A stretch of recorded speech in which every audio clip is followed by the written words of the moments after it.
When I was little, God was real. That's just what I believe, that's what I was told, that's just how things were. I was raised Catholic. I was born to two Catholic parents. They had been raised Catholic, their parents had been raised Catholic. You know, my whole family was Catholic. Your grandma and grandpa were both baptized and raised Catholic. I'm the youngest of 7 kids, so people always said, are you Catholic or Mormon? Catholic. I was raised Catholic, and that meant that sometimes we went to church, sometimes we didn't. It depended on where we were living at the time and whether we belonged to a church. And a couple times I went to Catholic school, so there were times I went to Catholic school, but we didn't go to the Catholic church because they had a sign on the door that said women had to wear dresses, and my mom didn't wear dresses. So we did not go to the church, but we attended Catholic school. So why do you think you chose to raise myself and Haley and Harrison in kind of the same faith that you were raised in? Well, that was mainly because it was both myself and your mom. I mean, your mom and I were both raised Catholic. So it was kind of by default. It was kind of a no-brainer because I was Catholic and your dad was Catholic, and so we were both raised Catholic. So we just knew we would raise you guys in the Catholic Church, but you guys never really liked church that much. Well, I think out of the 3 of you, your brother was the most connected as a young kid. I mean, you remember he prayed a lot, and he liked to say grace at the table. Like, I remember being that religious kid who, like, at dinner, I always would, that's something I remember, I'd always want to pray before dinner. I wouldn't let anybody eat. I always had to pray. Now I'm a little different. I'm more kind of do as you wish. I remember going to church and not really absorbing any of it. It always just went right over my head, and I couldn't really focus on what the pastor was saying, or what any of it meant. I just remember it being really, really, really long, lots of standing and sitting, and I didn't really understand what was going on. Like, I understood the general concepts behind it, but I didn't really get it until I started taking like the religious ed classes, and then I was like, okay, like I know what they're talking about now. But mostly it was just an essence of confusion and like my parents telling me that I needed to be there, and so not really having much of a say in it, I guess.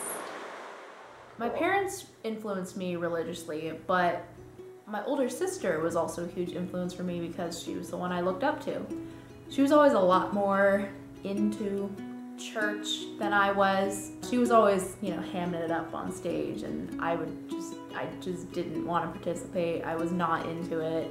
I just didn't really care. And that was pretty much my attitude towards religion and going to church. I think that some of the reasons that I did like church was there were a lot of kids my age there. We got to like sing songs and everything, and I had like opportunities to kind of like put myself in the spotlight, like during performances and everything. And of course, being the ham that I was and am, I really liked that. Haley, I think, liked to go just because she got to dress up.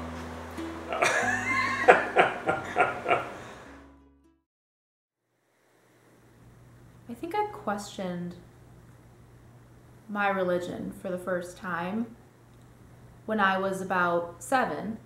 In the Catholic Church, when you're 7, you make your first communion. And it's kind of a big deal within the Catholic Church. Part of that was making your first confession. So we had to, think about it and come up with 3 things that we were going to confess at our first communion. And I remember feeling really uncomfortable with that. It didn't really make sense to me, and I remember thinking, I'm 7, what do I have to confess? How many sins could I possibly have right now? And just kind of coming up with, I hit my brother one time, I lied to my mom. I'm a child. I didn't have anything horrible that I'd done. So that was the first time I really was thinking like, well, maybe this isn't right for me. This isn't something that I want to continue. It's not something I connect with. Well, my parents split up when I was 9. And we definitely didn't go to church as much after that.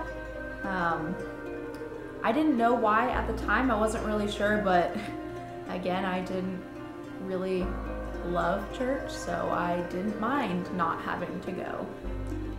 I learned later, though, that we really stopped going because of the way the Catholic Church was viewing us and treating my parents. They were basically rejecting us, and I think that's pretty sad. When I got divorced and remarried outside the Catholic Church, and I found out that I couldn't take communion in the Catholic Church unless I got my marriage annulled or got some kind of pardon from the Vatican or something, and I decided I wasn't going to do that. So I pretty much stopped going to Catholic Church at that point. The final straw for me, and probably the last time I ever went to Elizabeth Ann Seton, was about a year after your mom and I separated, and I was talking about, we had been married to Catholic Church. And so I went and I talked to the father there, and I really had a question about communion, taking communion. And whether or not, if I went through, so this was before we got divorced, and I said, well, if I get divorced, will I be able to come up and have communion? And he told me no. So when you had that question earlier about losing faith, I didn't lose faith in Jesus, but I lost faith in that church. And that was that took me a little while. That really set me back. Arlie came into our lives when I was young. My mom and her dad got married when I was 11, and Arlie and I got very close. Up until then, I hadn't really thought about religion. It wasn't a thing that I was dwelling on at all. Arlie identifies as Christian, and up until then, I'd really only known Catholicism and what those people were like, what the people who surrounded me were like. And Arlie brought this new kind of free spirit feel to religion. I think that personally me, I've opened you up to more of the spiritual aspect of things and really believing that like you can control things within your life. I've opened you up to a lot of just new ideas and new ways of believing in God. Well, I mean, I don't know if I believe that God's like a guy in a white robe and living in heaven, but I believe there's some kind of higher power or something out there, because I feel like there's things that happen that are like miracles and there's really no way to explain them, so there's got to be some kind of other, whatever you want to call it, going on in the universe. I mean, there's creepy things that happen in this world that I'm like, okay, someone's looking out for them. There's something out there that there has to be something out there. Faith is very different. And Jesus did not teach religion. Jesus taught faith.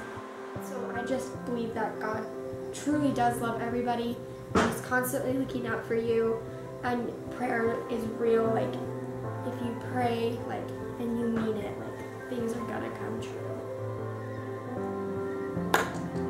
Cool. God